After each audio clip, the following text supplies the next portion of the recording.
This is going to be fun. Okay. Yeah, So, Peter, how's it going, man? fine, and you? Just to give my Brazilian salute, I've got my Gracie T-shirt on. I'm sure you see that. You've seen this image before, right? Yeah. So, Peter, I really wanted to interview you, and I wanted to interview you because I really find you very, very interesting, and I think a lot of people do. And you are like inextricably connected with the name George Benson, and I understand that because of you'd worked with George Benson for so long now, developing the George Benson method. But I actually want to turn the hands of time backwards a little bit and find out when you first got interested in George Benson and what led you to track him down. Well, actually, my music history started when I was 6 years old. I used to play the flute and then the violin, and then I started playing the guitar. I was 10 years old. But when I was 6 years old, I didn't know about that, but I was used to listen George Benson at my house, at my home, because my mom used to listen like his albums, like the album with Herb Clue or the album with Give Me the Night. So, and then finally, when I was 10 years old, my mom and my aunt they decided to put me in a conservatory, a music conservatory, and then on that time I used to like Guns N' Roses, things like Slash was my idol. Like I wanted to play like Slash, play on the desert and make the solo, But on that time, I didn't know nothing about like jazz or improvisation or this type of thing. I just wanted to play the songs that I liked. Like there was so many guys there that they loved George Benson, and the main teacher there, which he became like a father for me, you know. So he used to love George Benson, and I remember that they people that they are saying, "Oh, George Benson is the guy. George Benson is incredible," and then I kept like just studying my stuffs and learning some pentatonics. But until the day that this teacher told me, "Oh, Peter, you should play with your hand like this because George Benson plays like this." I say, "Wow, I never saw anything about him." And until the day I saw George playing for the first time in my life, I remember like just like if it was yesterday.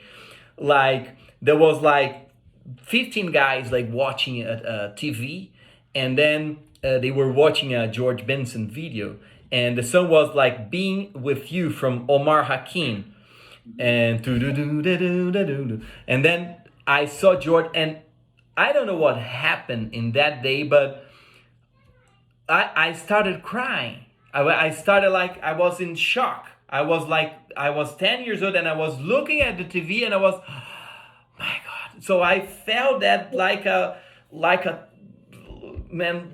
It was, I cannot explain the sensation, but it was something that it put me down for like 5 minutes. I couldn't breathe. So for me, it was a something so super special. And then in that day, I thought to myself, I want to play like this. I want to play like this because.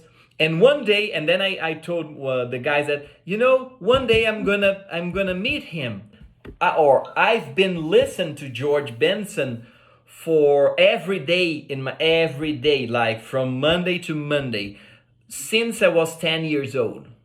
So there was no day in my whole life that I didn't listen to George Benson.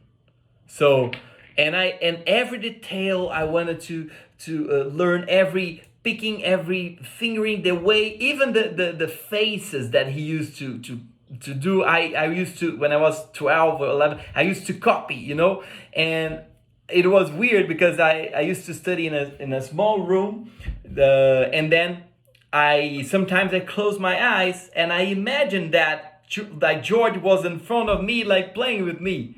And one day I remember that a friend of mine, he told me, okay, Peter, you got George's technique, you got George's sound, you got George's everything, but what you gonna do with that? Because, man, it's a waste of time. So, or you give up or start doing your own shit, because nobody wants to listen to like the George Benson clone, or what you gonna do? You're gonna do a career like playing Brisbane or playing on Broadway? I remember that I went to sleep on that day and he was right, because I felt so bad because he was right. I say, okay, man, what I'm gonna do? I'm just not a kid anymore, because I was 20. So okay, a kid for depending on the age, but I was still a kid. But I didn't have anything. I didn't have my own album or my own gig or my own. The only thing I had done in my life was to learn about George Benson, and then I decided that I had to create something like the George Benson method, because when I was a kid, this teacher, my first teacher, he used to make a joke with me. He say, okay, when you grow up, you're gonna have the George Benson method, the George Benson Institute. Anyway, and then I decided that I had to do something, but I didn't know what to do, because, okay, so how can I just go to George Benson, man? I can barely see him in the concerts, And until the day I was in the gym, and a friend of my mom's, I met him, and then, oh, you are a son of Claudia. Yeah, that's my mom. Oh, I remember you. And she told me that you played like George Benson, man. I say, oh yeah, I love George. I say, man, I have to tell you something. Last month, I met him, and we had a conversation. We had a recording session, because he wanted to record with some Brazilian music. And then I said, I don't believe that. So, and I thought it, but I was in shock. I said, oh man, I don't believe that. It was 1 month ago, because I should have met you before. And then he told me that, don't worry, I promise to you, I'm gonna introduce you to George Benson. And then, okay, I went back home and keep studying. Everybody was saying, stop playing George Benson, stop playing. But I knew that there was something for me. So I just kept going. And then one day, this friend of mine, he called me, say, Peter, are you seated down? He said, yes. So, okay. So in 5 minutes, so put a proper clothes, and I'm gonna pick you up. We're gonna meet George Benson.